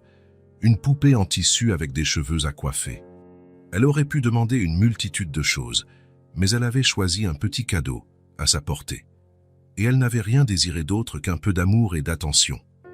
Alors, conduisant dans la nuit, Joël se promit de ne pas la décevoir. Ni elle, ni Nora, plus jamais. Le lendemain matin, le soleil inondait la ville d'une douce lumière. Nora s'était levée tôt, comme à son habitude, même le week-end. La visite de Joël la veille l'avait tenue éveillée une bonne partie de la nuit, tourmentée par les questions sans réponse. Elle préparait le petit déjeuner mécaniquement, des œufs brouillés, des toasts, du jus d'orange. Les bruits familiers du matin l'apaisaient, ancrés dans une routine réconfortante. June dormait encore, serrant contre elle le petit cheval en bois que Joël lui avait offert à l'hôpital. Nora s'arrêta devant la porte de la chambre de sa fille, la regardant, son visage paisible, ses cheveux bruns épars sur l'oreiller et tant de points communs avec un autre visage qui hantait jadis ses souvenirs. La sonnette retentit, l'attirant de ses pensées. 10 heures du matin, un peu tôt pour une visite. Elle s'essuya les mains sur son tablier et alla ouvrir, le cœur battant plus vite sans qu'elle sache pourquoi. Joël se tenait sur le pas de la porte, un large paquet emballé dans un papier coloré, orné d'un ruban rose. Il avait l'air différent aujourd'hui, plus détendu, vêtu d'un jean et d'une chemise bleue simple plutôt que d'un costume. « Bonjour », dit-il avec un sourire timide. « J'espère ne pas arriver trop tôt. » Nora secoua la tête. « Non, ça va, June dort encore, mais entre. » Joël la suivit à l'intérieur, posant le paquet sur la table du salon. Il semblait plus à l'aise, moins étranger dans cet espace. « Tu veux un café ?» proposa Nora. « Volontiers. » Ils s'installèrent à la petite table de la cuisine. Joël observa l'endroit, avec ses rideaux fleuris, les dessins de June sur le frigo, la plante qui retombait au-dessus de l'évier. « Comment as-tu fait ?» demanda Nora, rompant le silence en servant le café. « Quoi ?»« Pour la poupée. Tu n'as presque pas eu de temps. » Joël sourit en prenant une gorgée de café. « J'ai mes ressources. En sortant de chez toi hier, j'ai passé plusieurs coups de fil jusqu'à trouver la bonne boutique. Le propriétaire a accepté d'ouvrir rien que pour moi. » « Les privilèges d'être Joël Holloway, remarqua Nora, avec une pointe d'ironie. Non, corrigea doucement Joel. Les privilèges d'un homme déterminé à ne pas décevoir une enfant. Nora hocha la tête, un peu gênée d'avoir fait cette supposition. Le silence retomba, pas totalement inconfortable, mais chargé de 1000 choses non dites. Des bruits de pas endormis dans le couloir annoncèrent l'arrivée de June. Elle apparut à la porte de la cuisine, se frottant les yeux, les cheveux en bataille. Lorsqu'elle aperçut Joel, son visage endormi s'éclaira aussitôt. « Tu es revenu !» s'exclama-t-elle, courant jusqu'à la table. « Je l'avais promis, non ?» Joel sourit, surpris lorsque June grimpa sans cérémonie sur la chaise à côté de lui. « Il y a quelque chose pour toi dans le salon, dit-il, échangeant un regard complice avec Nora. « Ah bon, quoi ?» Les yeux de June scintillaient d'excitation. « Et si on prenait d'abord le petit déjeuner ?» suggéra Nora, plaçant une assiette d'œufs brouillés devant sa fille. « C'est ça ici, de son traduction en français, paragraphos 501 à 540. Mais maman, ta mère a raison, intervint Joel avec douceur. La surprise ne va pas s'envoler. » À contre-cœur, June accepta l'argument, mais elle dévora son petit déjeuner à une vitesse record. En un rien de temps, son assiette était vide. « Voilà, je peux voir maintenant. » Nora et Joel échangèrent un sourire amusé. « Va te brosser les dents d'abord, » répondit Nora. June fila comme une flèche vers la salle de bain. Livrés à eux-mêmes de nouveau, Nora et Joel se sourirent malgré eux. « Elle a toujours eu autant d'énergie ?» demanda Joel. « Toujours, » confirma Nora. « Depuis qu'elle est bébé. » Elle se réveillait en souriant.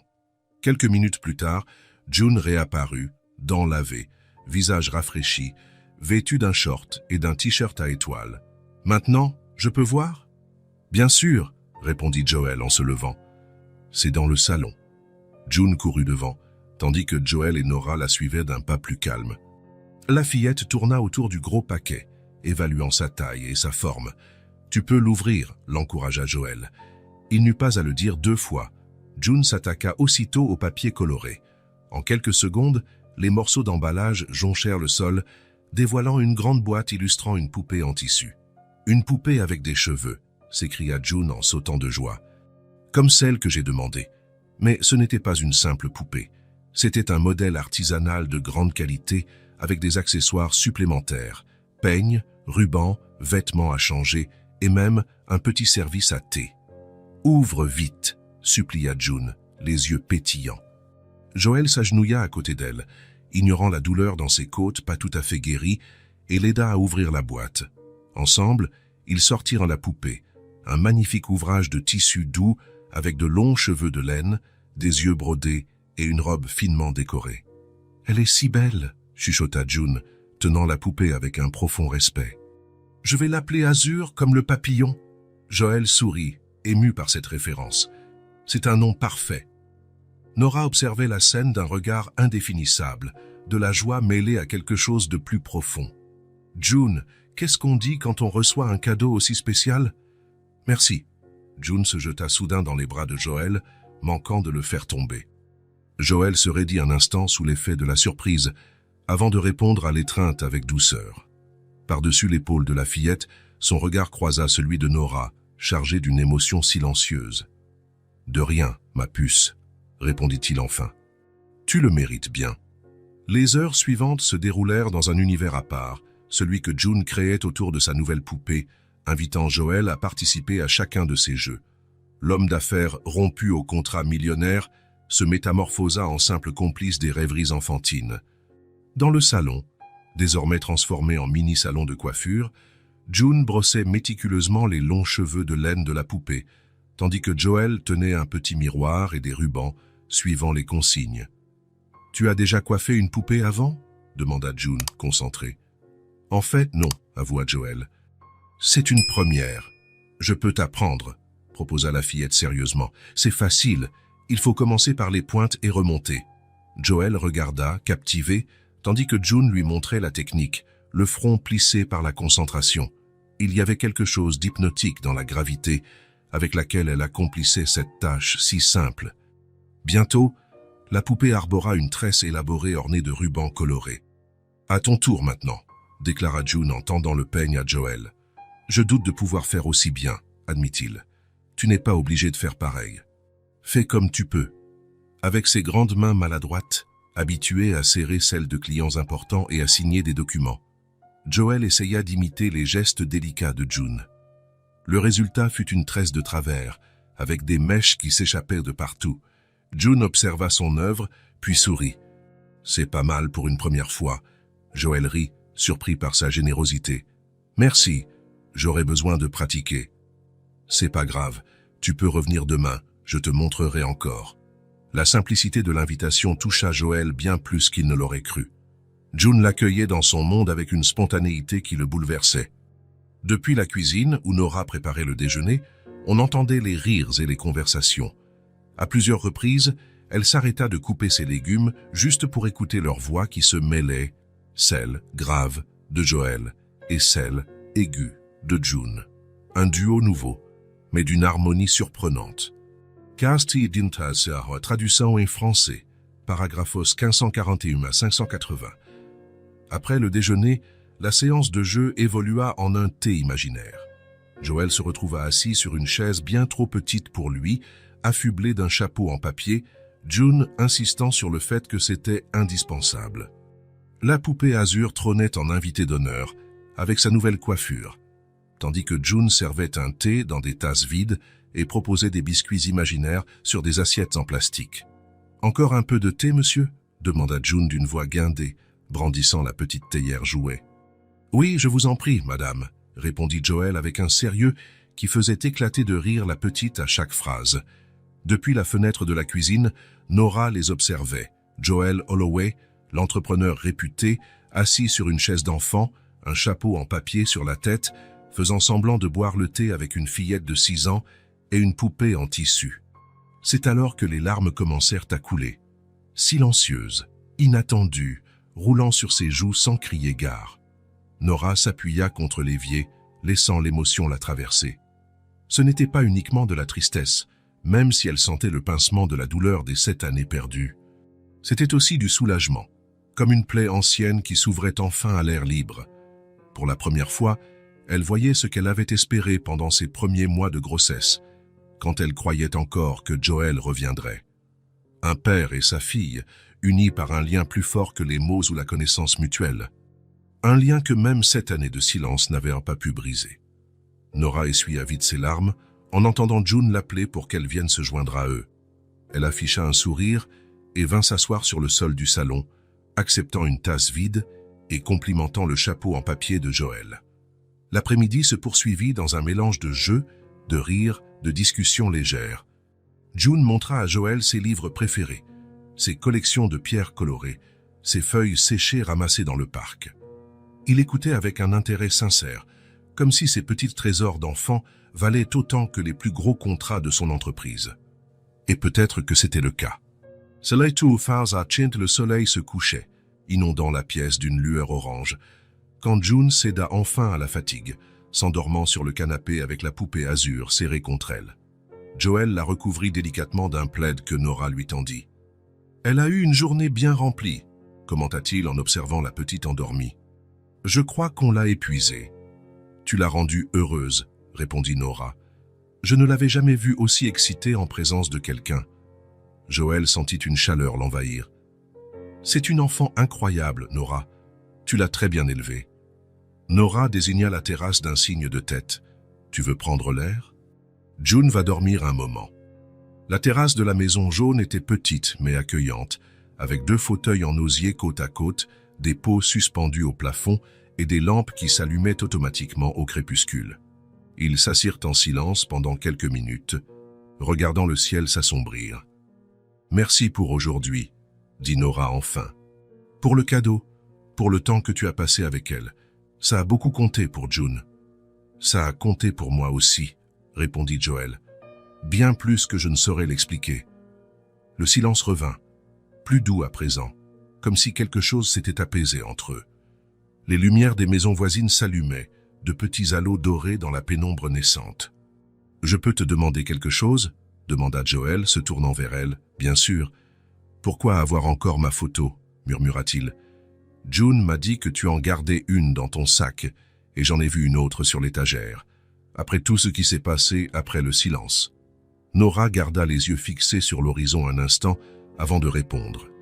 Parce que, même quand tout s'est effondré, j'avais besoin de croire que c'était réel, dit-elle doucement. Que ce qu'on avait vécu n'était pas qu'un rêve inventé de toutes pièces. Que l'homme que j'avais aimé avait réellement existé, même s'il était parti pour une autre vie. Joël ferma brièvement les yeux, encaissant ces mots. « J'ai pensé que tu m'avais oublié, avoua-t-il. Quand je n'ai plus eu de réponse, quand tes appels ont cessé, j'ai cru que j'avais été qu'un chapitre dont tu avais préféré tourner la page. » Nora le regarda, surprise. « Je n'ai jamais cessé d'essayer de te joindre, Joël. C'est moi qui n'ai jamais reçu de nouvelles. Qu'est-ce que tu veux dire? Je t'écrivais? » « Je t'attendais, » reprit-elle, la voix vibrant d'émotion. « Pendant des mois, j'ai appelé tous les numéros que j'avais. J'ai envoyé des lettres à l'adresse que ta mère m'avait donnée. Silence total. Joël déglutit, l'évidence se faisant jour. Viviane. Oui, la confirmation avait un goût amer, sans aucune surprise. Ta mère. Elle m'a dit que tu préférais ne plus entendre parler de moi, que tu avais d'autres priorités. Elle mentait, souffla Joël, la voix tremblante de colère. Je n'ai jamais vu tes lettres, je ne savais pas pour tes appels. Quand je demandais de tes nouvelles, elle me répondait que tu avais tourné la page, que tu ne cherchais plus à me parler. Elle m'a même montré une photo de toi dans un événement, accompagnée d'une autre femme. Elle a dit, il a trouvé quelqu'un de son milieu. Et tu y as cru. Comment aurais-je pu penser autrement? Tu ne répondais jamais. Je t'ai laissé des dizaines de messages. J'ai envoyé des lettres sans fin. Jamais rien. Je ne savais pas, répéta Joël, la culpabilité l'étouffant. Tu étais tout pour moi. Je pensais que tu avais décidé d'avancer sans moi. C'était la version de ta mère, confirma Nora, la gorge serrée. Et quand j'ai découvert que j'étais enceinte, j'ai voulu te le dire. Je l'ai supplié de me donner tes coordonnées. Elle a juste insinué que l'enfant n'était pas de toi. Les mots restèrent dans l'air, lourds de douleur et de trahison. 7 ans de vie séparés par un mur de mensonges. Je suis tellement désolé, murmura Joël, de ne pas avoir compris plus tôt, d'avoir cru ces histoires, d'avoir laissé ces manipulations nous séparer. Nora secoua lentement la tête, les yeux brillants de larmes contenues. Nous sommes 2 à avoir souffert, Joël. 2 victimes de son mensonge. Traduction en français, paragraphe 581 à 620. Joël approcha doucement sa main, effleurant du bout des doigts ceux de Nora, posés sur la coudoir du fauteuil. Un contact fragile, presque timide. « Que fait-on maintenant » demanda-t-il, la voix plus basse. « Ah, de toute cette vérité qui nous saute au visage. » Nora ne retira pas sa main. « Je ne sais pas, » admit-elle. « Je sais juste que je ne peux plus faire comme si tu n'étais que l'homme que June a sauvé. Pas après aujourd'hui. Pas après avoir vu ce lien entre vous. »« Je vais parler à Viviane demain, » déclara Joël. Une résolution nouvelle dans la voix. Exigèrent des explications.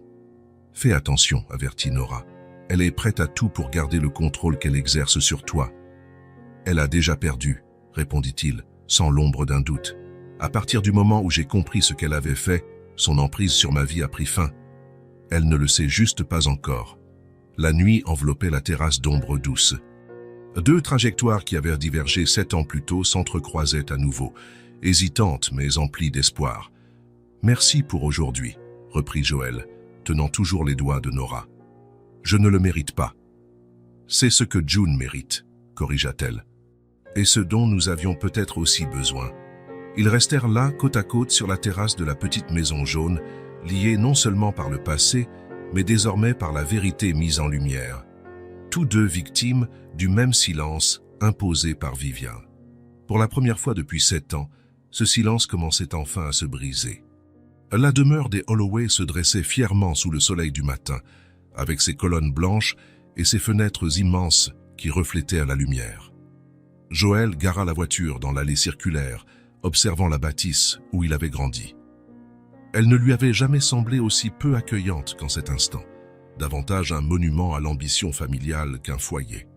Après les révélations de la veille avec Nora, Joël savait ce qu'il avait à faire. Il ne pouvait plus retarder cette confrontation. Le majordome vint lui ouvrir, toujours aussi formel. « Monsieur Holloway, votre mère est dans la bibliothèque. » Joël le congédia d'un signe de tête et s'avança dans le long couloir en marbre, chaque pas résonnant comme un tambour dans l'air immaculé. Il se dirigea vers la pièce qui lui était si familière.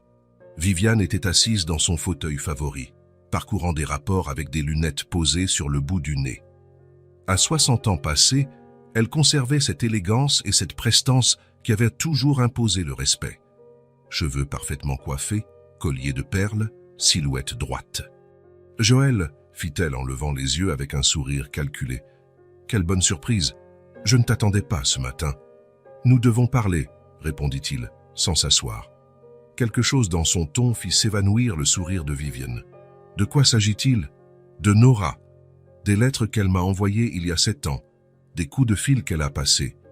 Des mensonges que tu as racontés. » Un silence pesant envahit la bibliothèque. À travers les larges baies vitrées, le soleil projetait sur le sol de longs rectangles de lumière, découpés par l'ombre des étagères de livres. « Je ne vois pas de quoi tu parles », répondit enfin Viviane. Mais sa voix manquait de l'assurance habituelle. « Inutile de jouer la comédie », trancha Joël en avançant de quelques pas. « J'ai parlé à Nora. Nous avons mis en commun nos récits. » Viviane ôta ses lunettes, les pliant avec un soin calculé. Sans doute cherchait-elle un moyen de gagner du temps, de réajuster sa stratégie. « Je vois que tu l'as retrouvée malgré mes avertissements, » dit-elle d'un ton désapprobateur.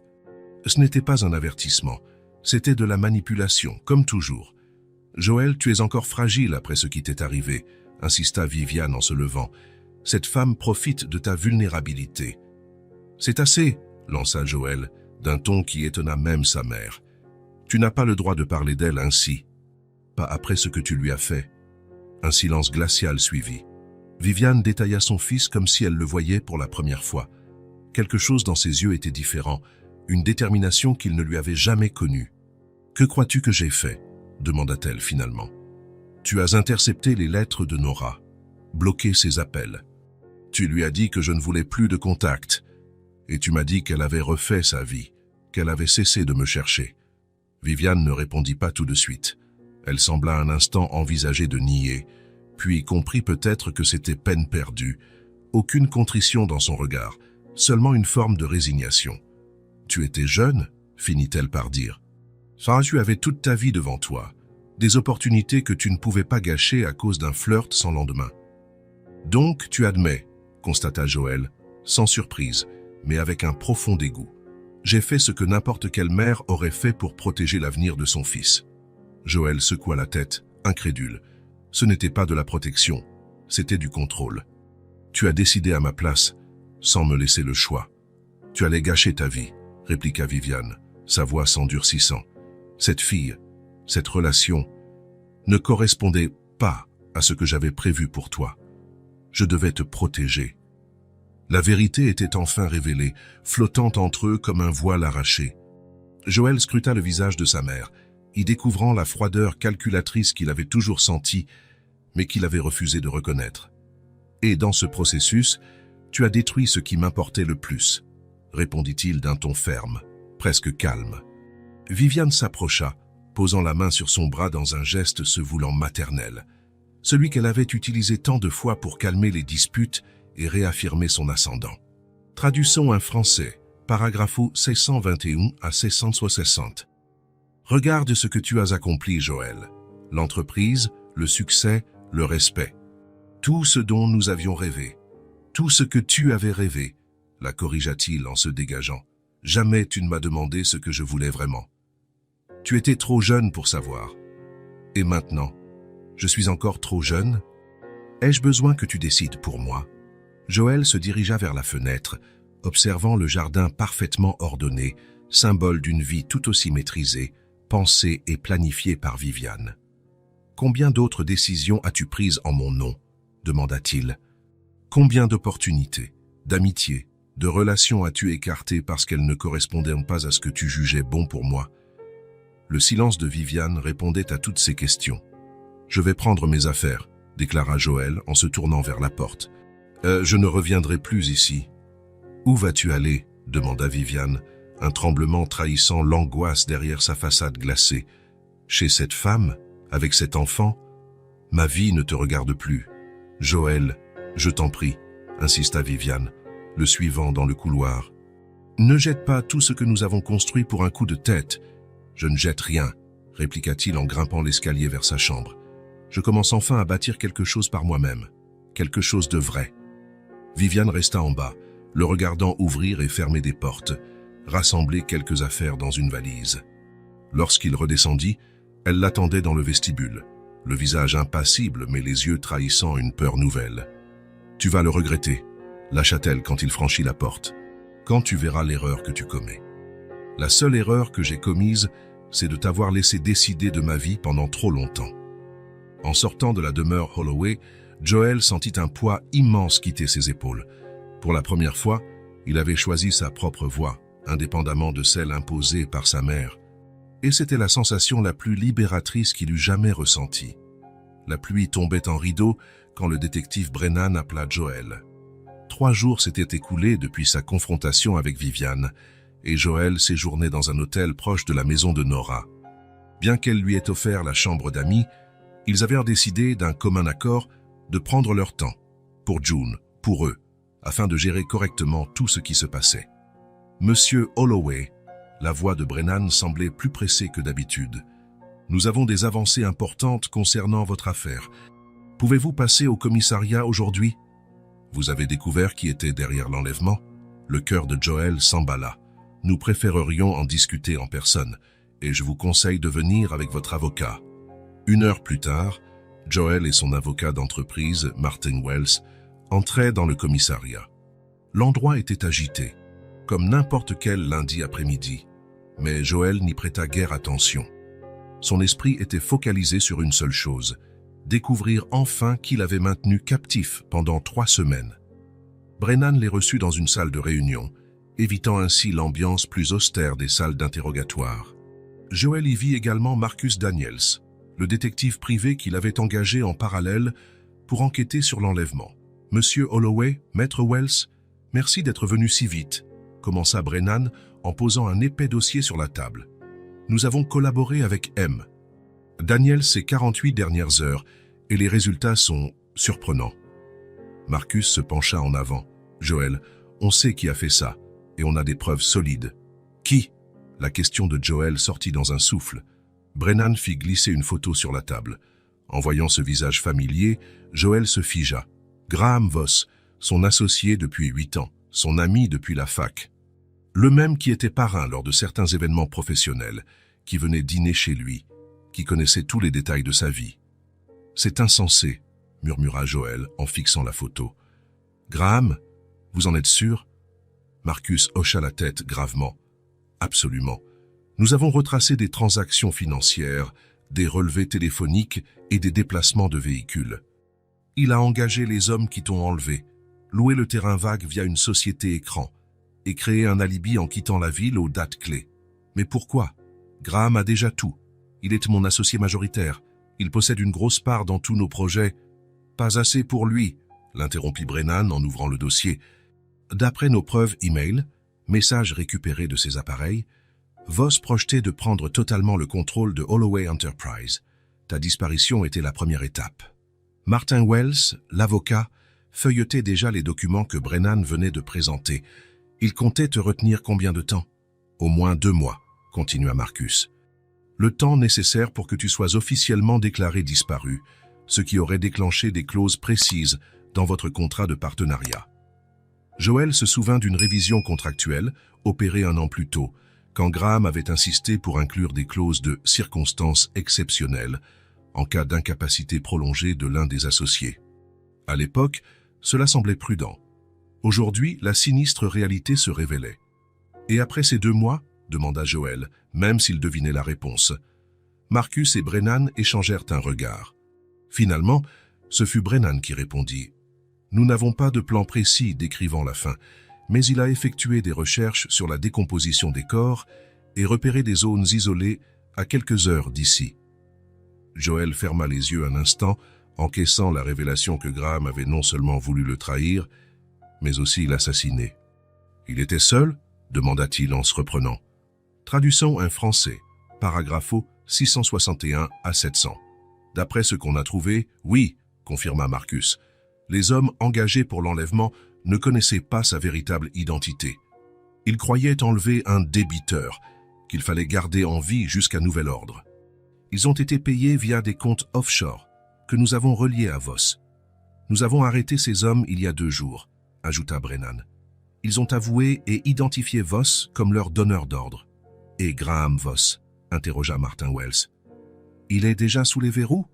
Nous allons l'arrêter dans quelques heures, répondit Brennan. Nous voulions vous en informer d'abord, monsieur Holloway, étant donné l'aspect personnel de cette trahison.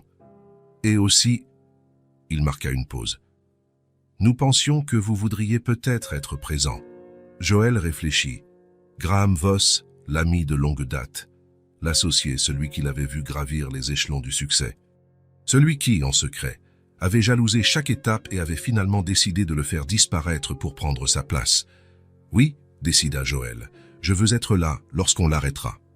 Les bureaux de Holloway Enterprises occupaient les 5 derniers étages d'un immeuble dans le quartier financier de la ville. Joel connaissait par cœur chaque couloir, chaque salle, chaque recoin de cet endroit qu'il avait contribué à bâtir. À présent, il marchait aux côtés de Brennan et de 2 policiers en uniforme, se dirigeant vers l'étage exécutif où Graham se trouvait vraisemblablement. La réceptionniste écarquilla les yeux en voyant Joel arriver, accompagné de policiers. « Monsieur Holloway, nous ne savions pas que vous reveniez aujourd'hui. »« Graham est dans son bureau ?» demanda Joel, sans prêter attention aux regards étonnés des employés commençant à se rassembler. « Oh oui, il est en réunion avec le département financier », bégaya la jeune femme. Joel fit un signe à Brennan qui s'engagea avec les agents dans la grande salle de conférence. À l'intérieur, Graham Voss était debout devant un diaporama, expliquant visiblement des projections à un groupe de cadres. Lorsqu'il vit Joel, son visage pâlit. « Joel, commença-t-il avec un sourire crispé, je ne savais pas que... »« Graham Voss, l'interrompit Brennan en brandissant un mandat. Vous êtes en état d'arrestation pour enlèvement et séquestration de Joel Holloway, ainsi que pour complot en vue de commettre un homicide. » Un silence de plomb tomba sur la salle. Les cadres, stupéfaits, regardèrent tour à tour Graham et Joel. Sur le point de nier, Graham remarqua Marcus entrant avec une boîte de preuves, et quelque chose dans son expression changea. « Tu n'étais pas censé être retrouvé si tôt, » déclara-t-il finalement, d'une voix presque détachée.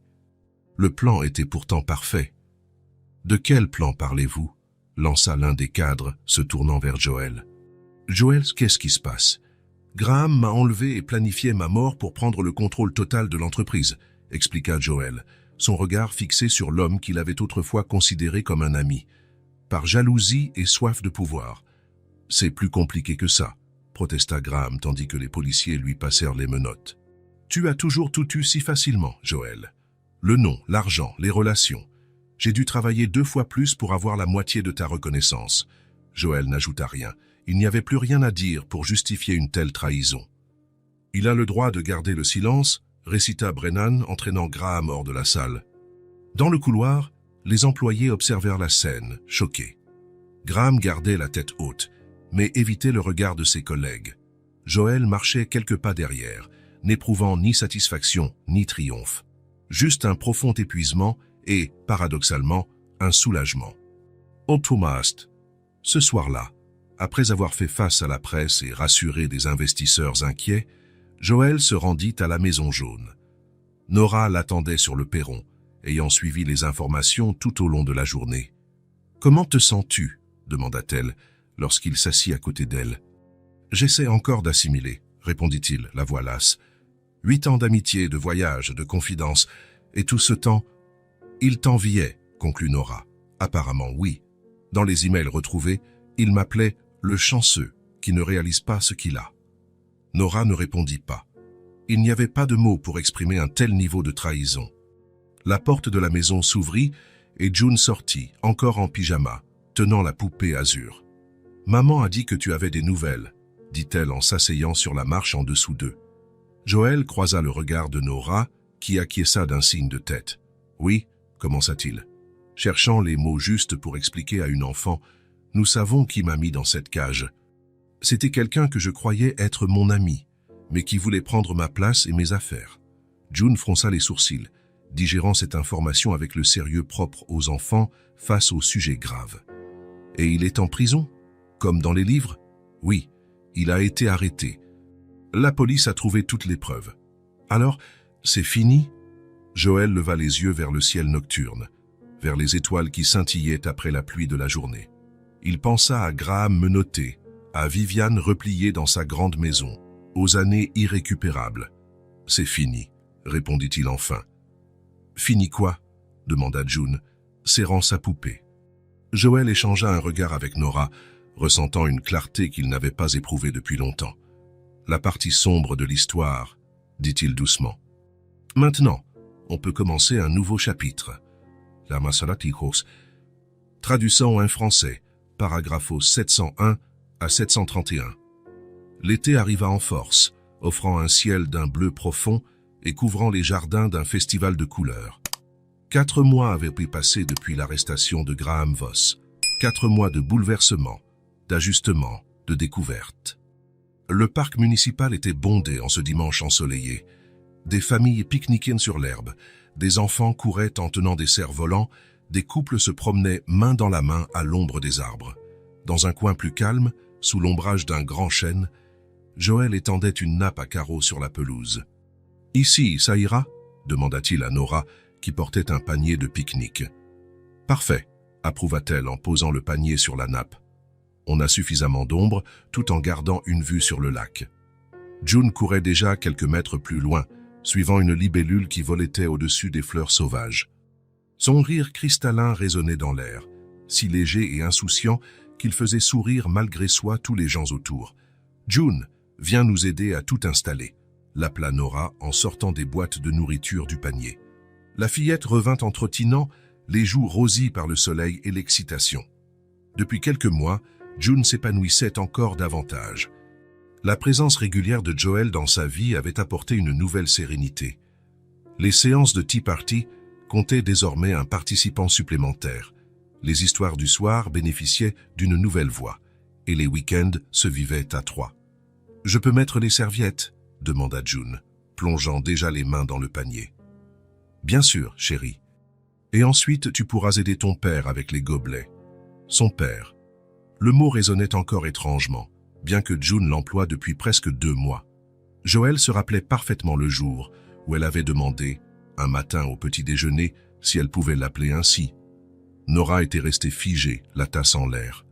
Et Joël, la gorge serrée d'émotion, avait simplement hoché la tête, incapable de parler. Les choses n'avaient pas été simples. Après la condamnation de Graham, qui avait plaidé coupable pour réduire sa peine, Joël avait consacré son temps à la reconstruction de l'entreprise et à la construction de cette nouvelle famille. Au début, ce n'étaient que quelques dîners et des week-ends partagés. Puis, peu à peu, il restait dormir sur le canapé quand les histoires s'éternisaient.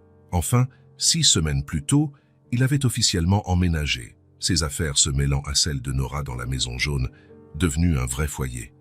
L'histoire de la paternité avait été révélée à June avec précaution, Nora et Joël estimant qu'elle méritait de savoir, mais sans précipiter les choses.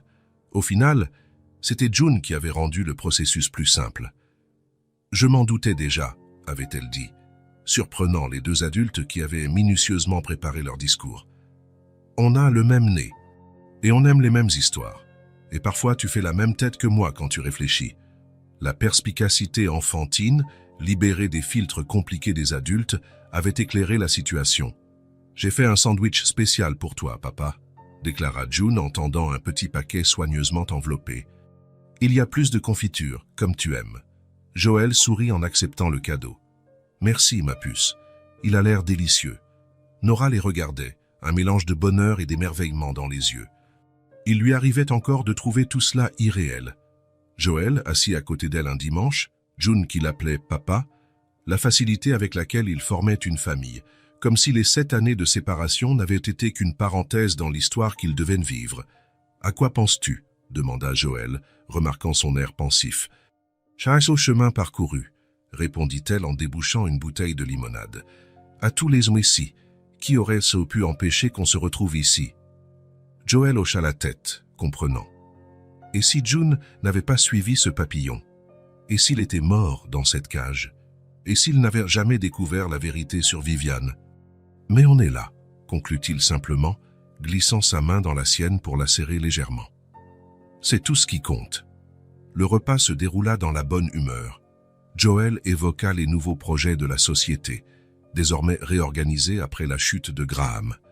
Sa disparition médiatique avait un temps inquiété les investisseurs, mais Holloway Enterprises se redressait, attirant même de nouveaux partenaires. Nora parla de son travail au service marketing, où on lui avait récemment accordé une promotion.